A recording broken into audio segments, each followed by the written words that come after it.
I put out last night on the social media, as far as with Chase, and his name Brandon Chase Salihi Nasab, and I'm not exactly sure how I'm pronouncing his last name, but so I knew who he was last week, guys. Is very early in the week, actually, with everything. He actually, without really saying too much, but he sparked my memory that I keep all my old cell phones when he was recounting after I let him exhaust himself initially and he just kept doing, and all that.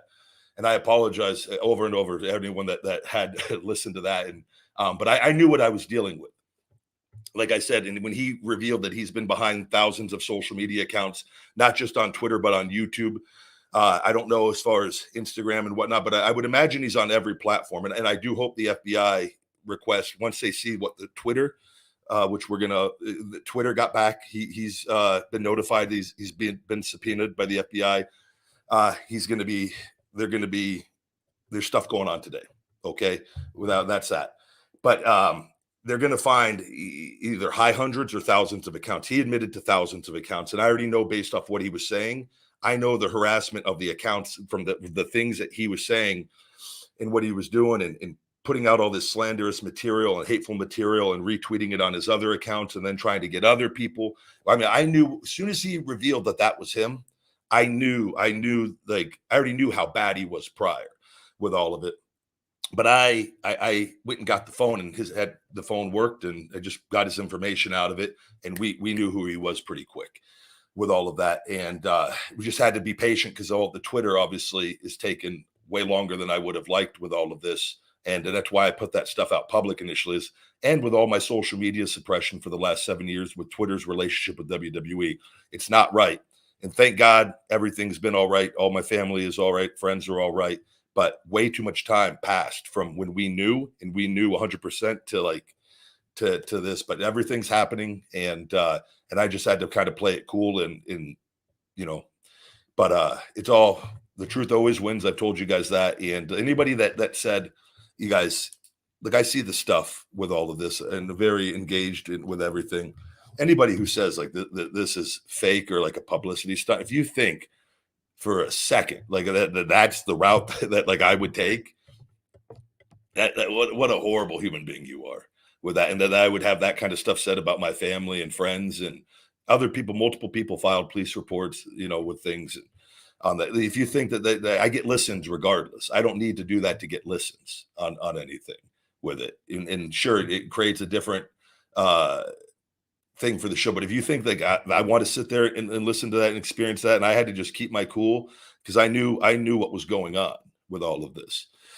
So it was, but it's a horrible situation. And I hope to God he can get the help that he needs, but locked up. That kind of person does not need to be amongst us in society. And, he has a criminal background. He has his multiple arrests. It's not a good situation. And anybody who thinks that is okay, that that's not trolling. It's a 12-year obsession with this, in which he revealed multiple times that he was all right, ending his life, that even if he goes to jail or prison for a short period of time, he's going to come back out and do it. That to me is letting us know exactly. He was well aware he was live with thousands of people listening. And like you're dealing with somebody who's mentally not all there with all of that. And but the truth always wins. You just got to stay patient, and his time is now. His time is now. So all right, let's see here.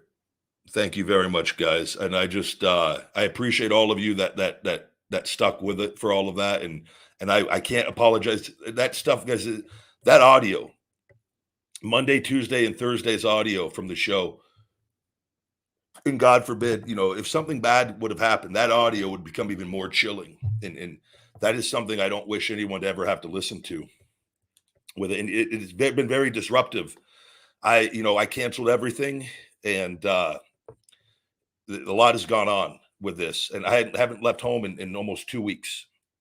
And not because I'm scared, or because I care about and love my family. And you have to treat these things that you can't, when I'm told that if I leave my house even for a minute to go to the gas station or go to the store or go to the gym, in which all my information was put out there publicly, all multiple people's information was put out there publicly on that you're gonna say what you said about my family and my dogs, and that you're gonna take advantage of me not being here. Like, so I'm gonna treat that as real with that. And but now he can deal with the FBI on all of that, and they're gonna see what they are dealing with. I already know what they're dealing with.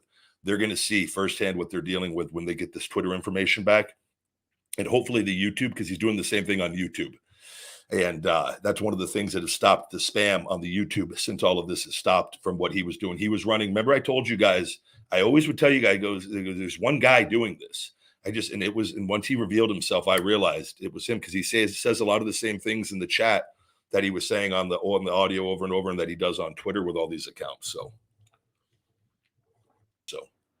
literally the last, whatever it's been, 12 days this has been my life of like taking care, like home and doing my rehab and work and doing this show and running my business and up every morning early and like watching everywhere we go with everything, like making sure until we had a location on him and like with all of that. So, because as we have to treat this, as said he was here. And so that kind of took over everything outside of just as far as worrying about that. Like, that was like, I told it, I would wish nobody to have to experience this, but like when you have to like set up your house to be prepared for somebody to come here with an assault weapon, because they say they're going to come to your house with a fucking assault weapon, like none of that other shit matters to me at that point in time. Now that this is being addressed and taken care of, we're going to get back on track. And obviously it's going to be Bill's call. So I gotta talk to him and see.